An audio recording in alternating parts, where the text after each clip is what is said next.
السلام عليكم ورحمة الله وبركاته.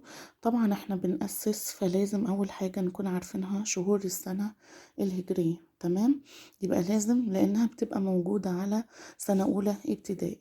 فنيجي نشوف شهور السنة الهجرية.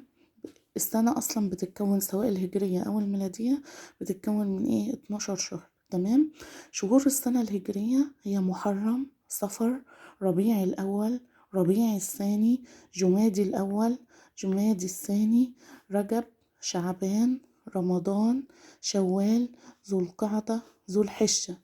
يبقى تاني، شهور السنة الهجرية هي عبارة عن 12 شهر، مكونة من 12 شهر، وهي عبارة عن محرم، صفر، ربيع الأول، ربيع الثاني، جمادي الأول، جمادي الثاني، رجب، شعبان، رمضان، شوال، ذو القعدة، ذو الحجة. يا ريت لو عجبكم الفيديو ما تنسوش تعملوا لايك واشتراك وتفعلوا زر الجرس عشان يوصل لكم كل جديد. شكرا والسلام عليكم ورحمة الله وبركاته.